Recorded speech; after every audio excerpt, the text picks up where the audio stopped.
यज्ञ किया। उस समय दक्ष ने भी आकर उस सभा मंदिर किया।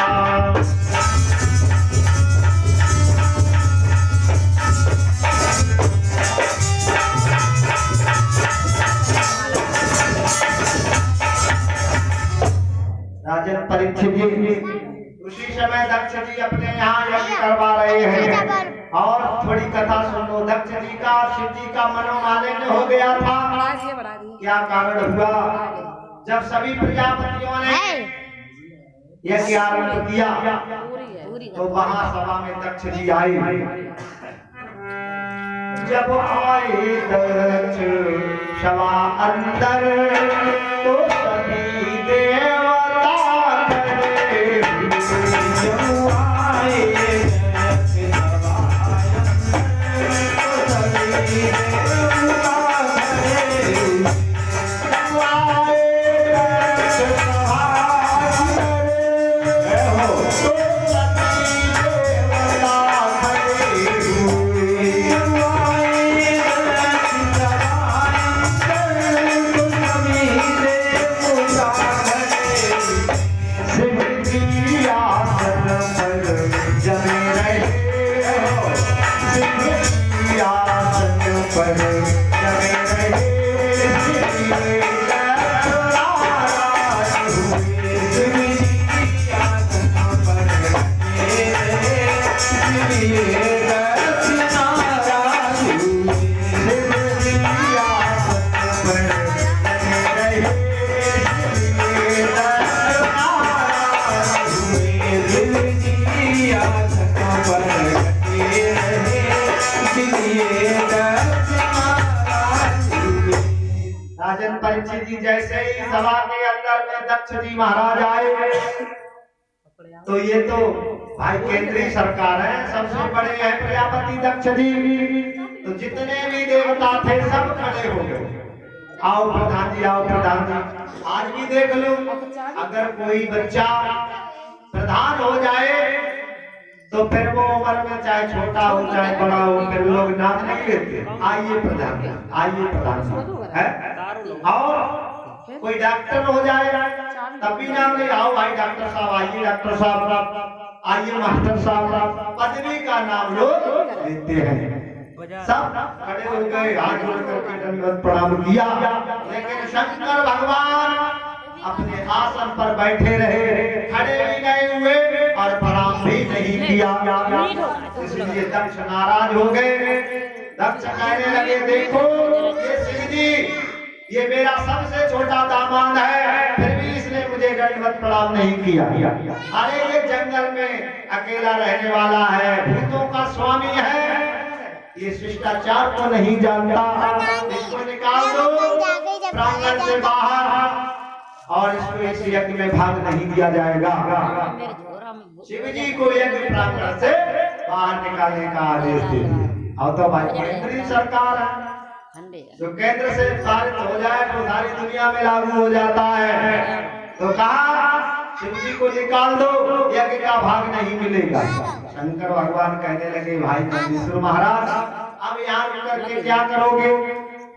अब तो हम लोगों को जब यज्ञ में भाग नहीं मिलेगा तो हम लोगों को चलना चाहिए। और बात ठीक भी है, विचार करके देखो, यहाँ यज्ञ चल रहा है, अगर किसी से ये कह दिया जाए कि तुम चले जाओ, तुम्हें यज्ञ में भाग नहीं मिलेगा, तो कोई रुकेगा? है? कोई नहीं रुकेगा, सब चले जाएगा। राजन परीक्षित जी नंदीश्वर पर सवार होकर के कैलाश पर जा रहे हैं। राधे राधे, प्रसाद ले लो महाराज, प्रसाद लेकर के बैठो। हरे राम हरे राम राम राम हरे हरे, हरे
कैसे पूर्ण करा दिया। और दक्ष को इतना अहंकार हो गया, दक्ष पहुंच गए अपनी राजधानी में। दक्ष की राजधानी जानते हो महाराज? दक्ष की राजधानी है कनखल में। ये हरिद्वार से 4-5 किलोमीटर दूर है कनखल। कनखल में जाकर के यज्ञ प्रारंभ कर दिया। छोटा मोटा यज्ञ नहीं, महायज्ञ। और सोच रहे हैं कि जब मैं शिव जी को नहीं बुलाऊंगा तो फिर शिव जी को कोई भी नहीं बुलाएगा। इतना द्वेष मानते हैं कि सारी दुनिया से उनका बहिष्कार करवाना चाहते हैं। राजन परीक्षित जी जब देव ऋषि नारद जी को पता चला, देव ऋषि नारद जी कहने लगे, भाई मैंने सुना है आप यज्ञ कर रहे हो। हेलो, हाँ हम यज्ञ नहीं महायज्ञ कर रहे हैं, आप शिव जी को नहीं बुला रहे हो। अब तो नाराज हो, बताओ मैं जिसका नाम अपने कानों से सुनना नहीं चाहता, सभी लोग उसी की यहाँ बात करते हैं आकर के। अरे तुम भी चले जाओ, शिव जी को नहीं बुलाएंगे, तुम भी मत आना मेरे यज्ञ में, देखे मेरा यज्ञ पूर्ण नहीं होगा। देवर्षि नारद जी का भी अपमान कर दिया। अब तो आ गए वीणा बजाते हुए अपने पिताजी के पास आकर के कहने लगे, पिताजी दक्ष जी यज्ञ कर रहे हैं, शिव जी को नहीं बुला रहे हैं, क्या आप उस यज्ञ में जाओगे? वो कहने लगे, नहीं कदापि नहीं जाएंगे। मुस्कुराने लगे, बस पिताजी बस यही तो हम भी चाहते हैं, हम भी नहीं जाएंगे उस यज्ञ। बंधुओं अब तो आ गए विष्णु भगवान के पास। विष्णु भगवान से कहने लगे, भगवान दक्ष जी यज्ञ कर रहे हैं और शिव जी को नहीं बुला रहे हैं, क्या आप ऐसे यज्ञ में जाएंगे? विष्णु भगवान कहने लगे, नहीं हम कभी भी नहीं जाएंगे। क्यों? हम तीनों देखने और कहने सुनने के लिए तीन हैं, तत्व से समझ लो तो तीन नहीं, तीनों हम एक हैं। शिव जी तो फिर स्वयं एक स्वरूप है, और जहाँ शिव जी नहीं होंगे वहाँ हम कभी नहीं जाएंगे। अब तो मुस्कुराने लगे, कहा भगवान यही तो हम भी चाहते हैं, हम भी नहीं जाएंगे उस यज्ञ में। अब विचार करके देखो, 3 वरिष्ठ देवता और 3 देवताओं में से एक भी नहीं होगा तो फिर यज्ञ कैसे पूर्ण होगा? यज्ञ रचा रहे हैं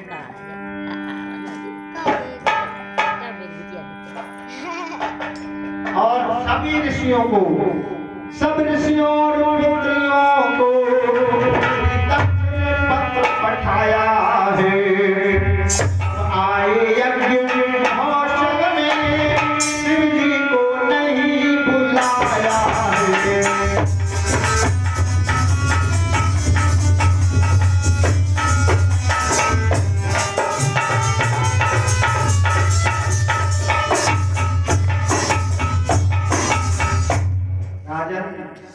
सबको बुलाया, सभी पुत्रियों को, सब ऋषियों को पत्र भेजे, लेकिन शंकर भगवान को कोई पत्र नहीं भेजा। जब जाने लगे सभी देवता विमानों पर सवार होकर के और इंद्र इत्यादि सब जा रहे हैं, देखा सती जी ने सब कैलाश पर्वत से होकर के जा रहे हैं। सती जी ने देखा सभी देवता कहाँ जा रहे हैं, इंद्र इंद्राणी को साथ लेकर के, वरुण यम सब जा रहे हैं। फिर देखा पीछे पीछे जितने देवता हैं सभी जा रहे हैं, सब ऋषि मुनि भी जा रहे हैं, यक्ष गंधर्व सब जा रहे हैं उस यज्ञ में। पूछने लगे ये कहाँ सब देवता जा रहे हैं? शंकर भगवान से आकर के पूछा, कहने लगे भगवान ये आज सभी देवता कहाँ जा रहे हैं? हमें मालूम होता है कहीं बहुत भारी महोत्सव हो रहा है। शंकर भगवान कहने लगे, सती जी तुमको पता नहीं, तुम्हारे पिता प्रजापति दक्ष जी ने अपने यहाँ महायज्ञ किया है और यज्ञ में ये सब जा रहे हैं। अब तो सती जी कहने लगी, भगवान हम भी जाएंगे, हमको भी भेज दो। भगवान कहने लगे, सुनो सती जी हम तुम्हें कैसे भेज रहे, हमारे लिए तो कोई पत्र ही नहीं आया है। कहने लगी, स्वामी मेरे पिता में और आपका मनोमालिन्य है, इसलिए पत्र आया होगा, आप बता नहीं रहे हो, आपने छुपा दिया होगा। लेकिन सुनो सती जी, विश्वास करो है छुटा नहीं कोई निमंत्रण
सती जी मेरा विश्वास करो, अरे कोई पत्र नहीं आया, अगर पत्र आया होता तो हम तुम्हें अवश्य भेज देते, और जिनके लिए पत्र आया है उसे तुम्हें जाने दो। कहने लगी स्वामी, अरे पिता के यहाँ पुत्री को जाने के लिए पत्र और निमंत्रण की क्या आवश्यकता है?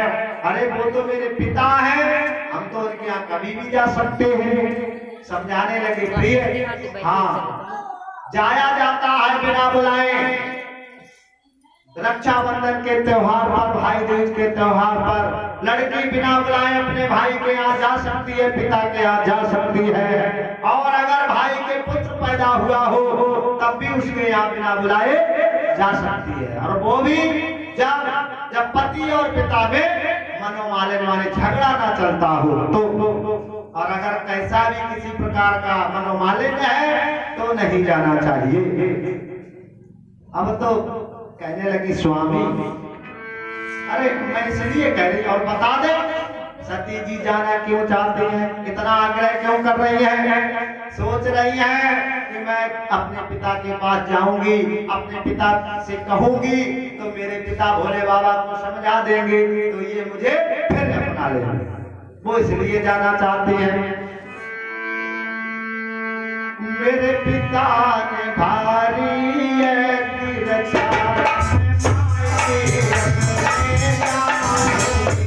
मेरे पिता ने भारी है रक्षा,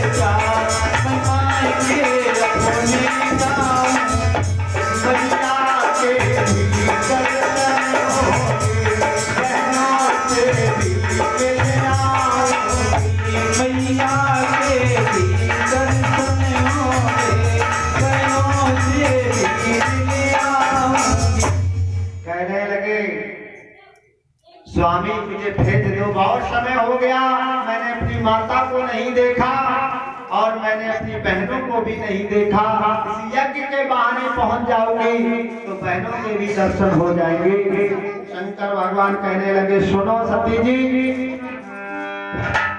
बोले शिवजी पिता के घर जो बुलाने जाती हैं, होता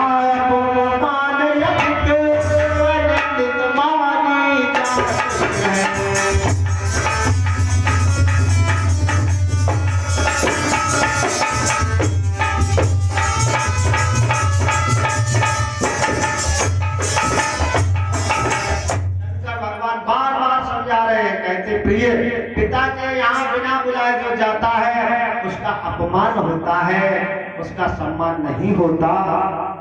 वो कहने लगी, स्वामी आप तो जाने नहीं दे रहे, ऐसे कह रहे हो जैसे मैं कहीं दुश्मन के यहाँ जा रही हूँ, वो तो मेरे पिता है।